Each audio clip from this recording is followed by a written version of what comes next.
Alexis Joly. Oui, merci Monsieur le maire, mes chers collègues. Tout d'abord, nous nous réjouissons donc de l'aboutissement de ce projet de rénovation du rondeau que nous appelions de nos voeux depuis déjà bien longtemps.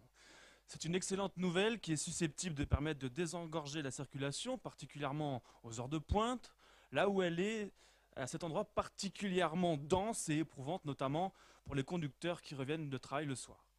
Cependant, nous nous interrogeons sur la durée dont il a fallu pour voir enfin le feu vert au départ de ce projet. Parce que voilà 10 ou 15 ans qu'on parle de la nécessité de refaire le rondeau, et le caractère de la circulation n'étant, vous le savez tous, pas nouveau. Et durant ces années, c'est la gauche, vous, vos amis, qui teniez les manettes. Alors au départ, vous vous étiez opposés à ce projet, maintenant vous en êtes les défenseurs, et c'est tant mieux, même si cette décision est prise parce que vous n'avez pas d'autre choix que d'apporter une réponse au trafic devenu ingérable et à la, population, et la pollution générée.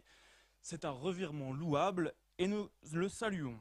Cependant, il eût mieux valu prendre cette décision avant, car c'est un projet faramineux estimé à 100 millions d'euros, dont le coût aurait été bien moindre s'il avait été mené bien plus tôt. De plus, une action rapide aurait permis et aurait évité aux 170 000 usagers de cet axe de se retrouver pendant 10 ans supplémentaires dans les bouchons et, effet domino, aurait réduit significativement le trafic en ville dont vous et vos amis à la métro avez fait de cela un important cheval de bataille. De plus, le trafic se fait de plus en plus dense à cet endroit et deviendra plus important encore lorsque les travaux seront terminés, même si d'ici 2025, on a le temps d'y voir venir. Mais comme vous gouvernez c'est prévoir, alors parlons-en. Les travaux pour fluidifier l'échangeur du rondeau ne suffiront pas. Il faudra de toute façon aussi élargir l'A480. Élargir le rondeau et laisser l'A480 tel quel, c'est déplacer le problème des bouchons et de la circulation quelques kilomètres plus loin. Il faut donc élargir la totalité de cet axe pour diminuer les bouchons et non pas créer un entonnoir où la circulation se fluidifie au début pour finir par se bloquer plus loin. Ce projet est important et très coûteux. On pourra vous reprocher de ne pas l'avoir démarré plus tôt que lorsqu'il y avait encore de l'argent dans les caisses, mais il faut qu'il soit mené de façon cohérente et complète et pas seulement s'arrêter à faire la moitié du travail.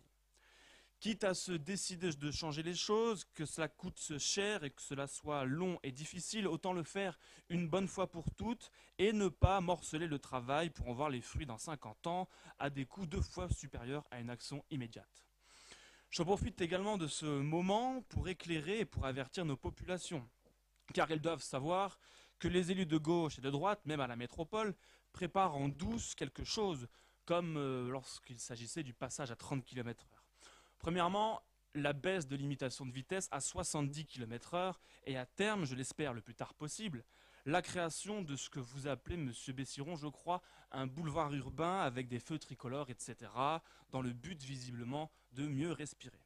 Eh bien, sachez, mesdames et messieurs, qu'une municipalité qui avait abaissé la vitesse maximale sur sa rocade à 70 km/h a décidé aujourd'hui de revenir sur sa décision et de réinstaurer la vitesse initiale. Il s'agit de la ville de Rennes qui a testé pendant un an cette baisse de limitation de vitesse, mais qui vient de reconnaître que les résultats sont contraires à ceux escomptés.